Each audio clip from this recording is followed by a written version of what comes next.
क्या टीचर सड़कों पर नहीं है? क्या फौज में हमारे फौजी भाई अग्निवीर सड़कों पर नहीं है? क्या जो सरकारी एम्प्लॉयर थे वो सड़कों पर नहीं है? कोई भी वर्ग देख लो देश में, कोई भी बेरोजगार युवा सड़कों पर नहीं है, महिलाएं सड़कों पर नहीं है, महंगाई के लिए सड़कों पर नहीं है। कोई भी वर्ग आज पूरे देश का लगभग हर वर्ग सड़कों पर है, आतंकित है। सरकार नहीं कह सकते हम वर्तमान सरकार को, एक गिरोह कह सकते हैं। ऐसे अनपढ़, मंदबुद्धि और अनुभवहीन लोगों का गिरोह कह सकते हैं। पहले की सरकारों में तो सड़कों पे रहते थे किसान, तो पहले की सरकार ने आपका क्या भला कर दिया? टीचरों का क्या भला कर दिया? बाकी जो लोग सड़कों पे बता रहे हैं उनका पहले की सरकार ने क्या भला कर दिया? अगर वो सरकारें भला करती तो आज आपको सड़कों पे उतरने की जरूरत ही नहीं थी। पिछले 67 साल में देश आजाद हुआ था, मात्र 56 लाख करोड़ रुपए कर्ज चढ़ा था इस देश के ऊपर, और आज 150 लाख करोड़ कर्जा है इस देश के ऊपर। इतना झूठा प्रधानमंत्री शायद दुनिया में किसी भी देश का नहीं होगा। कितने झूठ गिनाए इसके। अब ये लाल किले से बोल रहा था कि 2047 में, अरे महाराज आपने 2018 में सपने बेचे थे, किसानों की आय दोगुनी करूंगा 22 में, हर गरीब को एक पक्का मकान दूंगा, विद बिजली दूंगा, विद पानी दूंगा। अब आप 2000, ये तो सपने बेचने वाला प्रधानमंत्री है, सपनों का सौदागर प्रधानमंत्री है। 2 करोड़ रोजगार दूंगा, 100 स्मार्ट सिटी बनाऊंगा, बुलेट ट्रेन लाऊंगा, किसानों का कर्जा माफ करूंगा, C2+50 लागू करूंगा, MSP दूंगा। कितने झूठ बोले थे इस आदमी ने, कितने झूठ। उनको इस तरह से ढका जाएगा? कोई नहीं ढक सकता मुन्ना भाई, कोई नहीं ढक सकता। अभी मैं एर्रो लेके आया हूँ, उस एर्रो के ऊपर 6600 रुपये GST लगा है। मैं और कुछ दिन पहले ट्रैक्टर के टायर लेके आया था, 9800 रुपये GST लगा। हर तरफ से लूटा जा रहा है किसान को। और बढ़ाया कितना? मारम मारी हर तरफ से इतना प्रताड़ित, आतंकित और भयभीत है देश का हर वर्ग। उसको समझ नहीं आ रहा मैं करूं क्या। एक चीज के लिए आंदोलित होता है तो पीछे से 4 सुराग छोड़े जाते हैं। लगातार जनसंख्या बढ़ती जा रही है, सबको सरकारी नौकरी चाहिए। अब सरकारी नौकरी चाहिए कि लोग देख रहे हैं, सुन रहे हैं, सरकारी नौकरी काम नहीं करना होता। नौकरी एक बार कुर्सी मिली, 20-50 साल तक अपने मजे लूटो। आप काम करवाने जाए बैंक में चले जाइए, आप चाहे किसी ऑफिस में चले जाइए, आपको धक्के मार के बाहर भगा देते हैं। लाभकारी मूल्य अगर किसान को दे दिया जाए तो पूरे देश के हर वर्ग में कोई नौकरी के लिए मारामारी नहीं करेगा, क्योंकि एग्रीकल्चर सेक्टर ही एक सेक्टर ऐसा है जो देश में 70% रोजगार मुहैया करवा सकता है। सरकार नहीं चाहती, सरकार नहीं चाहती। मैं ये नहीं कहता पिछली सरकारों में इनने भी नहीं चाहा, लेकिन इतना बुरा हाल नहीं था। क्या आपके गांव को स्कूलों से नहीं जोड़ा? भाजपा अगर चाहे तो उनको रंग और रोगन नहीं करवा सकती कांग्रेस के बनाए हुए स्कूलों पर। क्या हर गांव को डिस्पेंसरी और हॉस्पिटल से नहीं जोड़ा? क्या उसने यूनिवर्सिटी नहीं बनाई, एम्स नहीं बनाए, IIM, IIT क्या नहीं किया कांग्रेस ने? क्या कांग्रेस ने देश को नहरों से नहीं जोड़ा? क्या कांग्रेस ने देश की 20 करोड़ हेक्टेयर भूमि को सिंचाई से नहीं जोड़ा? क्या कांग्रेस ने देश को बिजली से नहीं जोड़ा? क्या कांग्रेस ने इतने बड़े बड़े संस्थान जो आज बेचे जा रहे हैं, ये रेलवे को नहीं खड़ा किया, एयरलाइंस को नहीं खड़ा किया? अगर मेरे देश में एक बच्चा पैदा होता है तो वो 1,30,000 रुपये अपने सर पर कर्ज लेके पैदा होता है। अगर एक परिवार में 5 बंदे हैं, 5 लोगों का है भाई, 2 बच्चे, 2 मियाँ बीबी, एक बुजुर्ग, माँ या बाप, 5 लोगों के ऊपर आज लगभग 6.5 लाख रुपए कर्ज है। ये बढ़ाया है इस आदमी ने, ये बढ़ाया इस पाखंडी और बहरूपीय प्रधानमंत्री। बोला कब का था भाई जी, बोला कब का था? काम में समय लगता है रमेश जी, आप 2047 रमेश जी इतना भ्रष्ट तंत्र पंतर। दिल्ली के लाल किले से जो बोला कि 2047 तक, 2018 में क्या बोला था, 2022 तक हमें डिलीवरी देने का वक्त आया ना, डिलीवरी देने का, तब तो सपने दिखा रहा है। कुंभ का मेला, राम मंदिर 370 लिए किसी ने 1 इंच जमीन 370 से। राम मंदिर से हुआ है फायदा किसी को? कोई कॉलेज, कोई IIT, कोई IMT, कोई एम्स, कोई यूनिवर्सिटी क्या बनाया है इन लोगों ने? गाय, बकरी, भैंस। आस्था है, हमारी आस्था है, आस्था पे मंदिर बनना जरूरी था। गाय भी हमारी आस्था। यही तो बात है कि जहर फैलाया है। इस देश को खतरा बाहरी लोगों से नहीं है, इस देश को खतरा अंदर बैठे जयचंदों से है, अंदर बैठी मंथराओं से है, अंदर बैठे मीर जाफरों से है। और अंदर बैठे शकुनी की तरह आग लगाने वाले लोगों से है। और इस देश को खतरा चंद उद्योगपतियों से है। और ढाबे के आगे बैठा कुत्ता जो हड्डी की बात इंतजार कर रहा होता है ना, आज विधायक की वो दशा बन चुकी है। किसी को शाम को सोते वक्त ये एहसास ही नहीं है कि ये सरकार सुबह तक बचेगी या नहीं बचेगी, ये विधायक खरीद लिए जाएंगे या नहीं। इनका विधायक तो जेब में रहते हैं चंद लोगों की। आज कहाँ की राजनीति, कहाँ का लोकतंत्र, कहाँ का संविधान, कोर्ट की क्या जरूरत है? ये भी बेच दो, ये भी ठीक से काम नहीं कर रहा। बड़े बड़े जज आके तो वो कर रहे हैं, वो बहुत सी उंगलियां उठ रही हैं। प्रधानमंत्री पद की क्या जरूरत है? उसकी क्या गरिमा है? अगर वो चल ही नहीं, देश नहीं चला सकता, अंबानी रेल चला सकता है, ये सब कुछ चला सकता है, तो ये प्रधानमंत्री पद भी किस काम का है? ऐसी व्यवस्था सरकार नहीं बना सकती क्या? पहले सरकार ने पहले सरकार एक एक आदमी को बेच क्यों रहे? पहले लोग सरकारों ने बनाई थी, नहीं हुआ ऐसा। अरे ट्रेन के अंदर से पंखे तक तार लिए जाते हैं चलते के अंदर। सरकारी स्कूल में पढ़ा हूँ, अब तक सरकारी ट्रेनों से ही काम चलता था देश का। ये अपनी मेट्रो तो अभी आई होगी दिल्ली में, पंखे तक तार लिए जाते, वो तार दी। अब जानबूझ के वो व्यवस्था इतनी लचर ढीली अव्यवस्थित की जाती है ताकि उसको बेचा जाए। बैंक की ही बात ले लीजिए, और बाकी तो हम छोड़ते हैं, पुलिस को भी छोड़ देते हैं। बाकी महकमा बिजली वाले तो अभी निजीकरण होने के बाद बहुत ही सरल काम कर रहे हैं। घर पे आते हैं, घर पे ही बिजली का बिल मिलता है, घर पे ही पैसे लेके जाते हैं। वो पुराने ज़माने गए, क्योंकि हाथ से लिख के मन मर्जी का घोटाला करते रहते थे। लेकिन बैंक के अंदर किस तरीके से आपको प्रताड़ित किया जाता है, किस तरह से आपको धक्के मारे जाते हैं, और एक अकाउंट खुलवाने के लिए कितनी बार आपको हरासमेंट किया जाता है। अगर इस बैंक को हम निजीकरण कर दें तो बुरा हमारा नहीं, सिर्फ उन लोगों को होगा जो कुर्सियों पर बैठे हैं, जो मज़ा लेते हैं, जो गेम खेलते हैं कुर्सियों पर बैठ के। उनका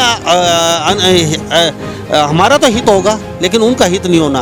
वो नहीं चाहते कि निजीकरण हो, हम चाहते हैं कि बैंकों का निजीकरण हो सबसे पहले।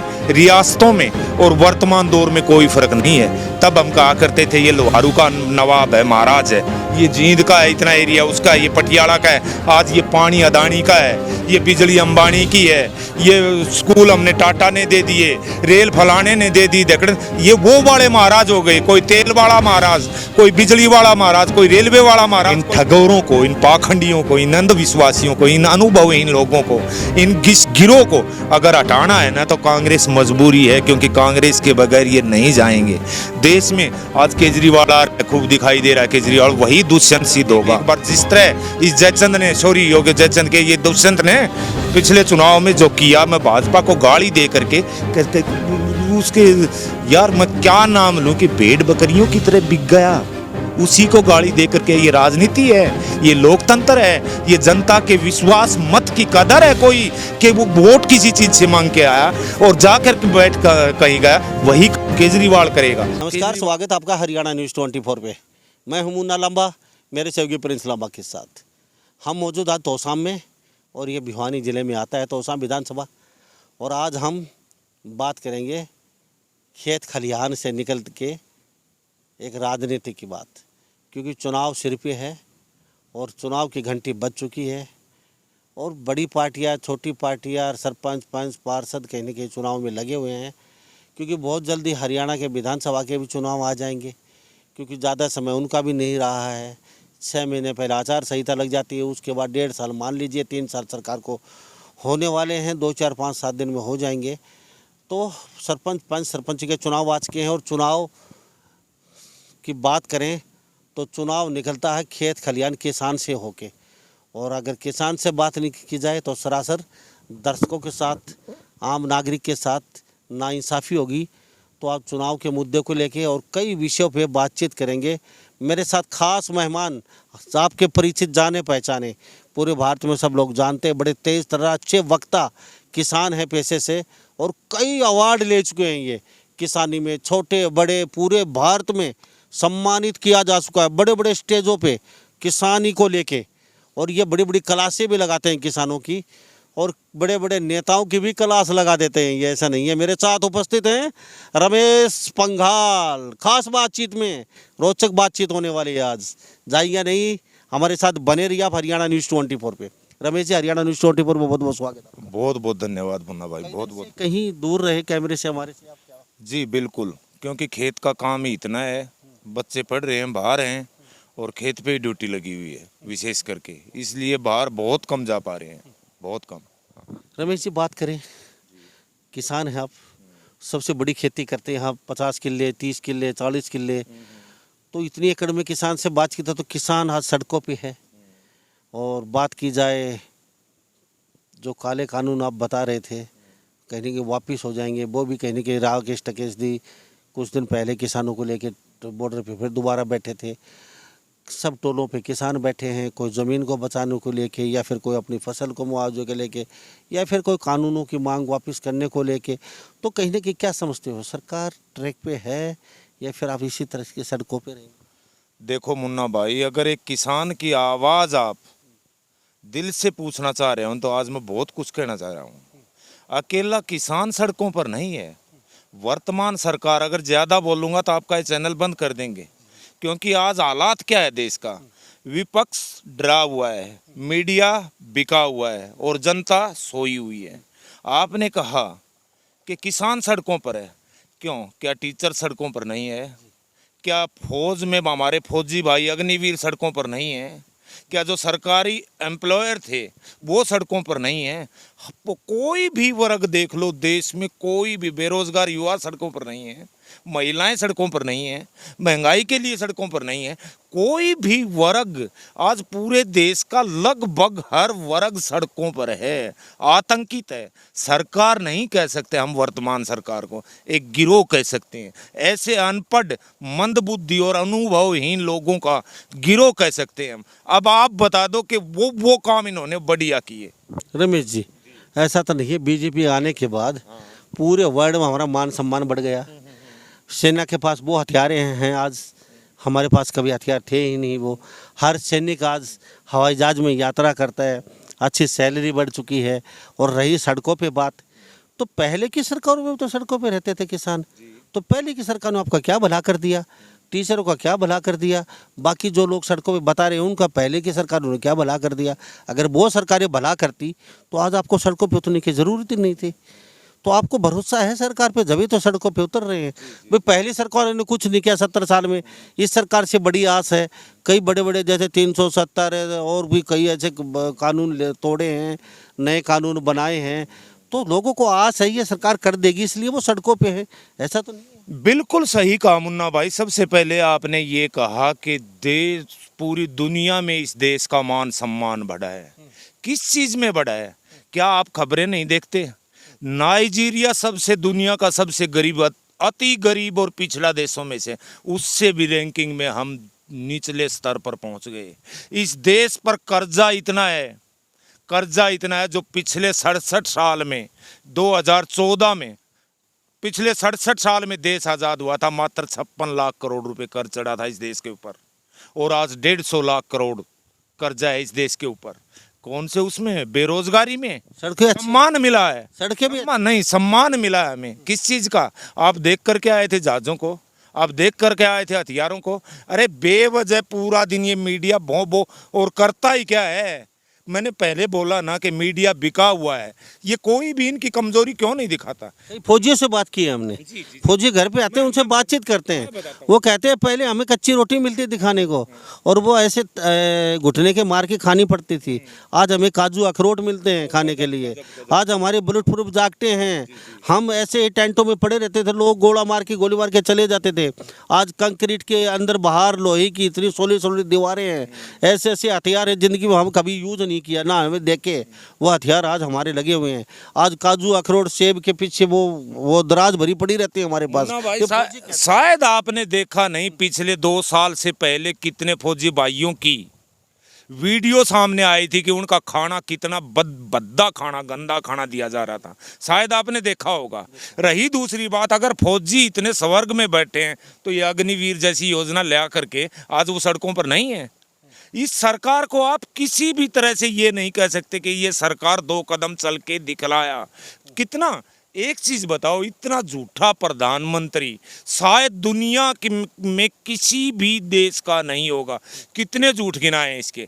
अब ये लाल किले से बोल रहा था कि 2047 में, अरे महाराज आपने 2018 में सपने बेचे थे किसानों की आय दोगुनी करूंगा 22 में, हर गरीब को एक पक्का मकान दूंगा, विद बिजली दूंगा, विद पानी दूंगा। अब आप 2000 ये तो सपने बेचने वाला प्रधानमंत्री है, सपनों का सौदागर प्रधानमंत्री है। एक भी सच इसने क्या कहा? 2 करोड़ रोजगार दूंगा, 100 स्मार्ट सिटी बनाऊंगा, बुलेट ट्रेन लाऊंगा, किसानों का कर्जा माफ करूंगा, C2+50 लागू करूंगा, MSP दूंगा। कितने झूठ बोले थे इस आदमी ने, कितने झूठ। उनको इस तरह से ढका जाएगा? कोई नहीं ढक सकता मुन्ना भाई, कोई नहीं ढक सकता। शायद आप उस परिवेश में नहीं रहते, ये सच्ची बात है कि आप किसानों के नज़दीक रहते हो, लेकिन वो ज़िंदगी नहीं जीते। आपको पता तब चलता एक किसान की ज़िंदगी भी जी कर देखते आप। रमेश भाई, मान लेते हैं आपकी बात। मेरे साथ रमेश बंगाल बने हुए खास बातचीत में किसान हैं और असली किसान हैं, और किसान का मुद्दा किसान के खेत से ही हम अगर बात करें तो सबसे बेस्ट रहेगा। खेतों में बैठे हुए, पीछे पहाड़ है, जंगल है, बियाबान, और यहाँ रमेश बंगाल के साथ बातचीत कर। रमेश जी, आपने कहा झूठा प्रधानमंत्री, इसमें कौन सी झूठ बोलती? किसान का बाजरा 700 से 600 रुपये में खरीदा जाता था, आज सब 1000-2000 रुपये बिक रहा है। सब किसान की ये कपास मुश्किल से 2200, 2700, 3000, 3500 बिकती थी, आज सब 11-11 रुपये बिकी है किसान। सब आज गेहूं के रेट देख लीजिए, 1300-1400 रुपये में गेहूँ बेचे थे, आज सब 2200 रुपये गेहूँ बेच रहे हैं। तो ये दुगनी तो और क्या है? और क्या चाहिए किसान को? कितनी दोगुनी हुई? अगर 2 साल छोड़ दें, सही नाम लिया आपने 2 फसलों का, तीसरी मैं जोड़ दूं, एक सरसों की फसल। आपने बाजरा की फसल का नाम लिया जो बिल्कुल 1300-1400 रुपये बिका करता था, जो 2100-2200। लेकिन बाजरा की कितनी फसल होती है हमारे यहाँ। दूसरी बात, आपने कपास का जिक्र किया, नरमा का जिक्र किया। भाई अगर 2020 से पहले का हिसाब लगाओगे तो 1% किसान की आय नहीं बढ़ी थी, सिर्फ चंद फसलों को छोड़ दें तो, वो भी इन 2 साल में। रही दूसरी बात, आप कह रहे हो आय दोगुनी, आय दोगुनी नहीं हुई है, लागत 3 गुना हो गई है। एक DAP का बैग मात्र 400-390 रुपये में मिला करता था, आज वो 1300 रुपये में मिल रहा है। एक MOP म्यूरेट ऑफ पोटास का बैग जो मात्र 280 रुपये में मिला करता था 2014 में, आज वो 1700 रुपये का मिल रहा है। चाहे कैल्शियम नाइट्रेट हो, चाहे सल्फर हो, डीजल, अगर 1 एकड़ की लागत मानो 2000 के डीजल की थी तो आज वो 4000 का डीजल लग रहा है। मैं दिखा दूं मेरे फ़ोन में, अभी मैं एर्रो लेके आया हूं, उस एर्रो के ऊपर 6600 रुपये GST लगा है। मैं और कुछ दिन पहले ट्रैक्टर के टायर लेके आया था, 9800 रुपये GST लगा। हर तरफ से लूटा जा रहा है किसान को, और बढ़ाया कितना हमें। आप जैसे सही बात की आपने, नरमा की, कपास की, फार्मर शेयर जो फसल बीमा राशि होती है वो मात्र 480 रुपये थी 2014 में, आज वो बढ़ करके 1750 रुपये हो रही है। कितनी कलेक्शन करेंगे ये लोग? हर चीज पे GST। 40,000 करोड़ का घपला है जो बीमा कंपनियां हैं, चीख रहा है पूरा देश, ये दिखाई नहीं देगा किसी को। हमारी लागत तो फसल की पिछले 8 साल में लगभग 2, 2.5, 3 गुना बढ़ी है, लेकिन आमदनी जस की तस है भाई। कहाँ पे? और गेहूं का रेट 1500, 2014 में 1500, 1550 रुपये था, आज वो मुश्किल से 2100 रुपये का रेट है, मुश्किल से, जबकि लागत हमारी 3 गुना हो चुकी है। बच्चों को रोजगार नहीं है, रोजगारों के लिए महामारी, मारामारी, हर तरफ से इतना प्रताड़ित, आतंकित और भयभीत है देश का हर वर्ग। उसको समझ नहीं आ रहा मैं करूं क्या। एक चीज के लिए आंदोलित होता है तो पीछे से 4 सुराग छोड़े जाते हैं उसके ऊपर। रमेश भाई, आपने सीधा सीधा, मैं बात काफ़ी गंभीर मुद्दे पे मैं बात लौटता हूँ, लेकिन सबसे पहले मैं आपसे एक बात जान लेता हूँ, कौन सी सरकार अच्छी है? चलो हम कांग्रेस को ले आते हैं, तो उनके पास क्या जादू की जप्पी है कि 2 करोड़ रोजगार दे देगी? कहाँ दे देगी रोजगार? यार जनसंख्या बढ़ रही है रमेश जी, आप बात कर रहे हैं रोजगार की, तो कहाँ से रोजगार मिलेंगे? लगातार जनसंख्या बढ़ती जा रही है, सबको सरकारी नौकरी चाहिए। अब सरकारी नौकरी चाहिए कि लोग देख रहे हैं, सुन रहे हैं, सरकारी नौकरी में काम नहीं करना होता। नौकरी एक बार कुर्सी मिली, 20-30-50 साल तक अपने मजे लूटो। आप काम करवाने जाए, बैंक में चले जाइए, आप चाहे किसी ऑफिस में चले जाइए, आपको धक्के मार के बाहर भगा देते हैं। बैठे बैठे कुर्सियों पे गेम खेलते हैं लोग, अरे ड्यूटी पे आते नहीं है। तो सरकारी नौकरी सबको चाहिए ना, तो कहाँ से देगी? आपके पास अगर हम कांग्रेस को ले आते हैं, कहाँ से नौकरी? चलो आपको प्रधानमंत्री बना दिया, कहाँ से देंगे? बिल्कुल 2 बात कही, एक तो कांग्रेस की बात कही, दूसरी ये बात कही कि जनसंख्या इतनी ज़्यादा आती हो चुकी है कि रोजगार कहाँ से देंगे। मैं बताता हूँ, दुनिया के सबसे बड़े अर्थशास्त्री, कृषि अर्थशास्त्रियों में से एक नाम है देवेंद्र शर्मा का। वो ये कह रहे हैं एमएसपी को सही तरीके से, मतलब C2+50 या लाभकारी मूल्य अगर किसान को दे दिया जाए तो पूरे देश के हर वर्ग में कोई नौकरी के लिए मारामारी नहीं करेगा, क्योंकि एग्रीकल्चर सेक्टर ही एक सेक्टर ऐसा है जो देश में 70% रोजगार मुहैया करवा सकता है। सरकार नहीं चाहती सरकार नहीं चाहती, मैं ये नहीं कहता पिछली सरकारों में इनने भी नहीं चाहा, लेकिन इतना बुरा हाल नहीं था। अब कैसे कैसे आंका जाता, हमारे के देश की जीडीपी में मात्र 13% योगदान है खेती का। भैया ये आंकड़े बनाने वाले कौन है? इतने महामूर्ख लोग हैं वो, उनको कुछ भी ज्ञान नहीं है। एक बात बताओ, यहाँ पर मैं टमाटर की खेती करता हूँ, गेहूं की कहते, जो ट्रांसपोर्ट की गाड़ी चलती है क्या वो रोजगार खेती से नहीं जुड़ा हुआ? जो डीएपी की दुकान खोल ले बैठा है खाद की पेस्टिसाइड की, क्या वो रोजगार उससे नहीं जुड़ा हुआ? जो मजदूर लेके आते हैं ग्रीडिंग वगैरह, क्या वो रोजगार उससे जुड़े हुए नहीं होते? जो भी ट्रैक्टर बेचने वाला हमसे नहीं जुड़ा हुआ होता, एरो बनाने वाला हमसे नहीं जुड़ा हुआ था। अगर कैलकुलेट करेंगे तो इस देश में अगर 90% रोजगार कोई मुहैया करवा सकता है तो सिर्फ एग्रीकल्चर सेक्टर ही है। लेकिन इसको जानबूझकर, इसको इतना दबा कर कुचला कर चंद लोगों की जेब में भरी जा रही है, इसको जानबूझकर कुचला जा रहा है। जैसे देवेंद्र शर्मा जी ने ये कहा, अगर किसान को लाभकारी मूल्य दे दिया तो इस देश की जीडीपी 15% एक वर्ष में पहुंच जाएगी। एक वर्ष में हमारे किसान भाई जानते नहीं हैं, अगर किसान समृद्ध हो गया तो वो पैसा अपने घर में नहीं रखेगा, अपनी जेब में नहीं रखेगा, वो अच्छी अच्छी तकनीकें अपनाएगा, वो अपना घर भी बनाएगा, उसमें मतलब वो पैसा बाजार में जाएगा। बाजार में जाएगा तो कारखानों की डिमांड होगी। हमारे कारखाने जो आज लगभग कारखाने, देश के 80% कारखाने बंद हो चुके हैं वर्तमान सरकार में, वो सारा पैसा अगर सर्कुलेट होगा तो ही तो देश आगे बढ़ेगा। अब उधर रही दूसरी बात, एक बात और, अब सिर्फ किसान को किसान मत मानो भाई, किसान उपभोक्ता भी है इस देश में। 65% लगभग सभी चीजों का उपभोक्ता भी किसान है। उसको अकेला किसान के ऊपर किसानी का मार्का लगा करके उसको रोक दिया गया है। रही बात आपने कांग्रेस की हाँ, आपने कांग्रेस की बहुत अच्छी बात की। मैं कांग्रेस का वो नहीं हूँ, लेकिन इतना बीजेपी को वोट दिया था हमने, 8 साल पहले बीजेपी को दिया था वोट हमने। क्यों दिया था? क्योंकि कांग्रेस कुछ अच्छा करती नजर नहीं आ रही थी। लेकिन देश के पुरुषार्थ को भी हम खत्म नहीं करेंगे। क्या नहीं किया कांग्रेस ने, ये बताओ आप। क्या आपके गांव को स्कूलों से नहीं जोड़ा?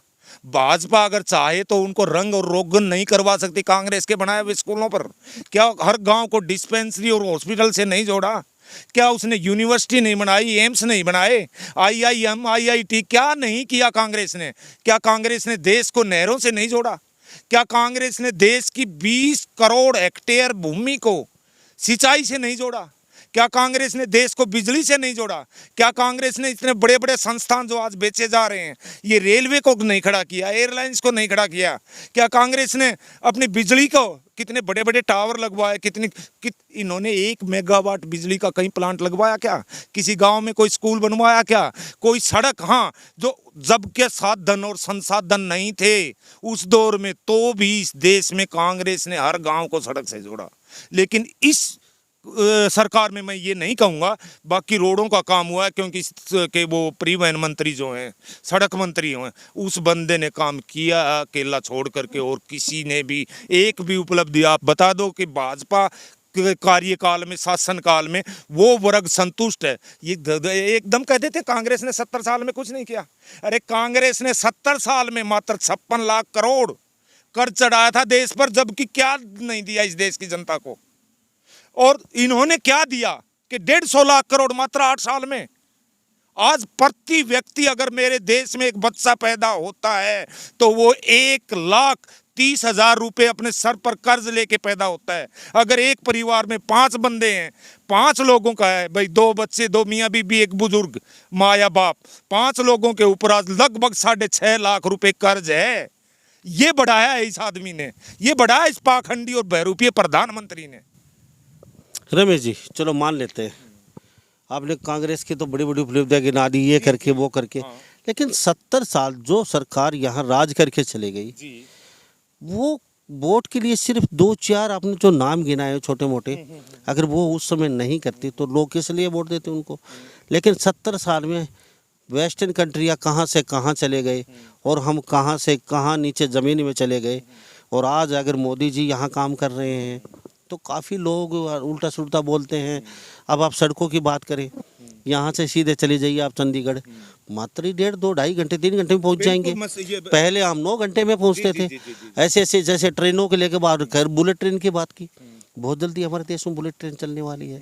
आने वाले आपको 7 8 महीने के अंदर एक बुलेट ट्रेन की। बोला कब का था भाई जी, बोला कब का था? काम में समय लगता है रमेश जी, आप काम समय। 2047 के रमेश सपने दिखा रहा है। जी इतना सपने भ्रष्ट बेचना तंत्र नहीं। पंतर। दिल्ली के लाल किले से जो बोला कि 2047 तक, 2018 में क्या बोला था, 2022 तक हमें डिलीवरी देने का वक्त आया ना, डिलीवरी देने का तब तो सपने दिखा रहा है। वो 2022 का वक्त कहाँ गया? रही बात आपने कही कि भाई पिछली सरकार में, मैं मानता हूँ, चाहे चौधरी चरण सिंह प्रधानमंत्री रहे हो, वीपी सिंह प्रधानमंत्री रहे हो, या देवगौड़ा रहे हो, चंद्रशेखर रहे हो, लाल बहादुर शास्त्री रहे हो, या अपने जवाहरलाल नेहरू, इंदिरा गांधी, राजीव गांधी रहे हो, पिछले राजीव गांधी की जब मौत हुई थी उसके बाद ये देश हाशिए पर जाना शुरू हुआ है। क्यों हुआ है? क्योंकि पूर्ण बहुमत की सरकार राजीव गांधी जी की मौत के बाद किसी भी दल की नहीं बनी है। अगर इतना पूर्ण बहुमत जितना मोदी जी के पास आया है इन दो योजनाओं में, इतना अगर बहुमत मिल जाता तो ये देश इतना नहीं पिछड़ता। लेकिन इन लोगों ने क्या किया? इन लोगों ने सिर्फ दवेश फैलाया। ये कैसी राजनीति करने वाले लोग हैं? कुंभ का मेला, राम मंदिर 370 लिए किसी ने 1 इंच जमीन 370 से, राम मंदिर से हुआ है फायदा किसी को? कोई कॉलेज, कोई आईआईटी, कोई आईएमटी, कोई एम्स, कोई यूनिवर्सिटी, क्या बनाया है इन लोगों ने? गाय, बकरी, भैंस। आस्था है, हमारी आस्था है, आस्था पे मंदिर बनना जरूरी था, गाय भी हमारी आस्था। यही तो बात है कि जहर फैलाया है। आस्था है बिल्कुल, लेकिन क्या इस आस्था के कारण ही पिछले 2000 साल में, सिर्फ इस आस्था के कारण और इसी छुआछूत, अंधविश्वास और पाखंड के कारण पिछले 2000 साल का इतिहास खंगाल के देख लो आप, एक भी आक्रांता आया और बिना लूटे इस देश को चला गया हो। चाहे वो गजनी हो, गोरी हो, कासिम हो, सिकंदर हो, चाहे वो गोरे हो, अंग्रेज हो, मुगल हो, कोई भी हो। फिर आप आस्था तो तब भी थी ना। अंग्रेज कहाँ से ले आए? ये अगर कॉलेज बनाते ये लोग, अगर यूनिवर्सिटी बनाते ये लोग, आईआईटी बनाते ये लोग, अच्छी शिक्षा का प्रावधान करते ये लोग, तो ये देश 2000 साल में कोई भी आक्रांत आया। जयचंद बैठे, जयचंद बैठे देश में जयचंद बैठे हैं। खतरा मैंने पहले भी बोला था कि आज भी जयचंद, हाँ, मैंने पहले भी बोला था कि इस देश को खतरा बाहरी लोगों से नहीं है, इस देश को खतरा अंदर बैठे जयचंदों से है, अंदर बैठी मंथराओं से है, अंदर बैठे मीर जाफरों से है, और अंदर बैठे शकुनी की तरह आग लगाने वाले लोगों से है, और इस देश को खतरा चंद उद्योगपतियों से है। क्या फंडा मचा रखा है? आज विधायक ढाबे के आगे बैठा कुत्ता जो हड्डी की बात इंतजार कर रहा होता है ना, आज विधायक की वो दशा बन चुकी है। किसी को शाम को सोते वक्त ये एहसास ही नहीं है कि ये सरकार सुबह तक बचेगी या नहीं बचेगी, ये विधायक खरीद लिए जाएंगे या नहीं। इनका विधायक तो जेब में रहते हैं चंद लोगों के। आज कहाँ की राजनीति, कहाँ का लोकतंत्र, कहाँ का संविधान, इन्होंने तो हाशिए पर ला करके खड़ा कर दिया सब कुछ। गोवा में क्या हुआ देखा था आपने? सब जिसकी लाठी उसकी भैंस, जिसकी लाठी उसकी भैंस। महाराष्ट्र में हाँ क्या हुआ? क्यों?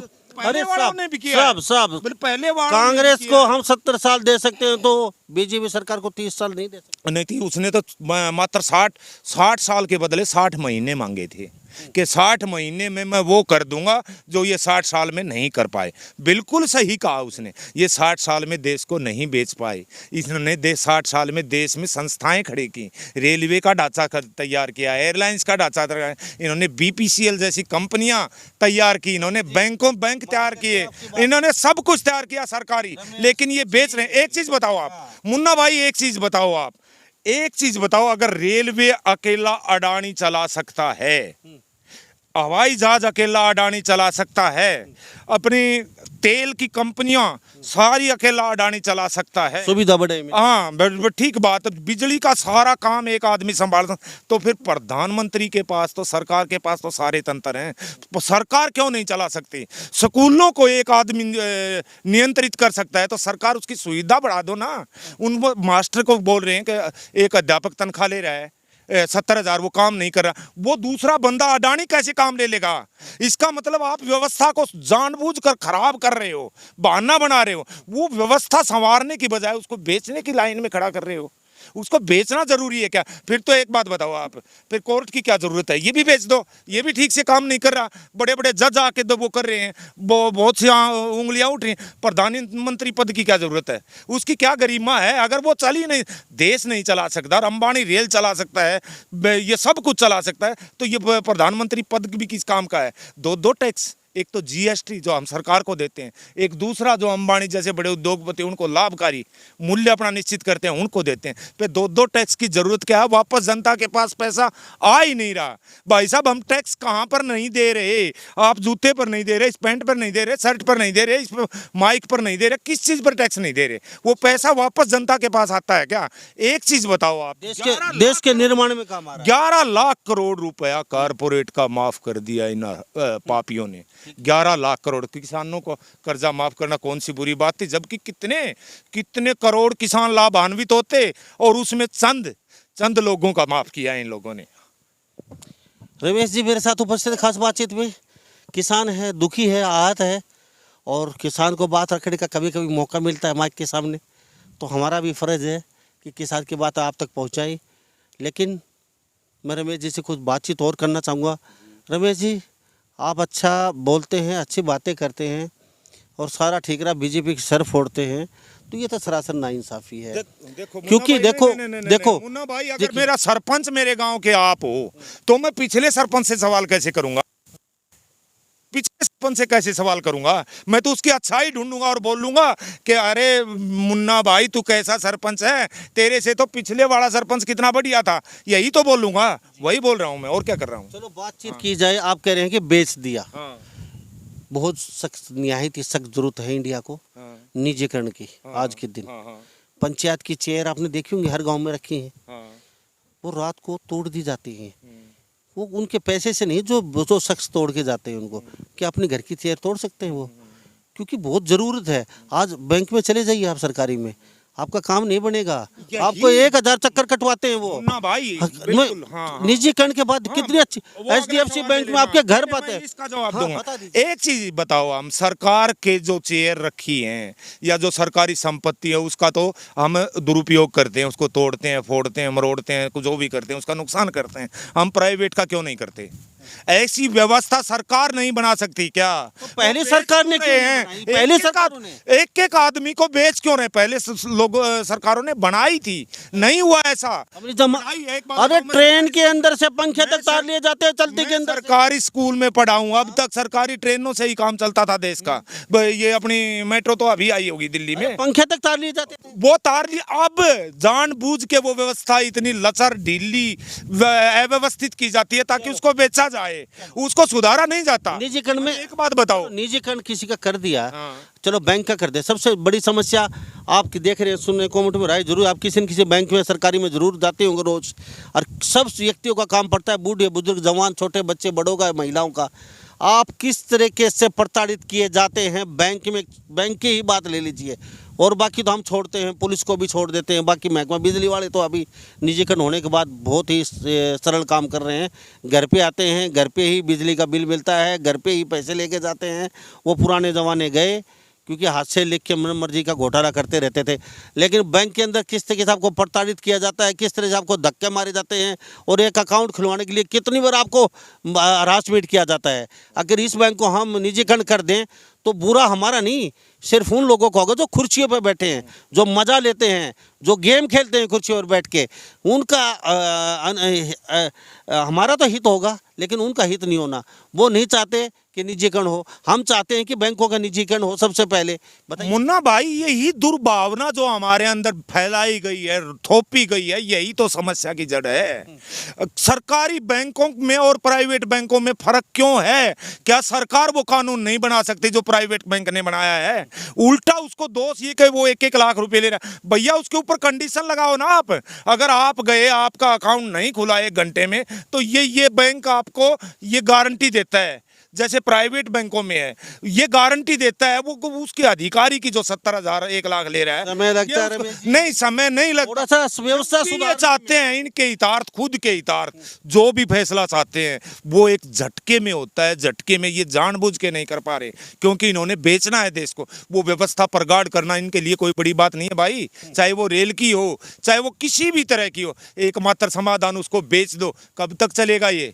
अगर देश चंद लोगों के पंजे में चला गया, आज देश में रियासतों में और वर्तमान दौर में कोई फर्क नहीं है। तब हम कहा करते थे ये लोहारू का नवाब है, महाराज है, ये जींद का है, इतना एरिया उसका है, ये पटियाला का है। आज ये पानी अदानी का है, ये बिजली अंबानी की है, ये स्कूल हमने टाटा ने दे दिए, रेल फलाने ने दे दी। देखने ये वो वाले महाराज हो गए, कोई तेल वाला महाराज, कोई बिजली वाला महाराज, कोई रेलवे वाला महाराज, कोई ये रियासत। ऐसा कोई भी व्यापारी, एक चीज बताओ आप, सही बात है, निजीकरण कर रहे हो, आज तक कोई भी व्यापारी देश का हित में काम कर पाया है क्या? जो भी बंदा है निजीकरण जिसका कर रहे हो वो तो अपना फायदा देखेगा, उसको जनता से कोई सरोकार नहीं है। व्यापारी हो, बनिया हो, कोई भी हो, वो जनता के हितार्थ फैसले लेगा, सरकार लेगी। आप कहते हैं कितने बड़े बड़े संस्थान हैं दिल्ली में, एम्स सरकारी, ये पॉइंट सरकार के हाथ में ही है। दुनिया में दिल्ली में एम्स हॉस्पिटल है, इतनी बढ़िया व्यवस्था क्यों है? मेट्रो चल रही है, इतनी बढ़िया व्यवस्था क्यों है? उसमें भ्रष्टाचार नहीं है 1 रुपए का भी, एम्स में भ्रष्टाचार नहीं है 1 रुपए का भी। बहुत सारी चीजें इस देश में ऐसी हैं जिनके अंदर भ्रष्टाचार, सरकार जो चाहती है ना उसको बनाती है, और जो चाहती है उसको बिगाड़ देती है।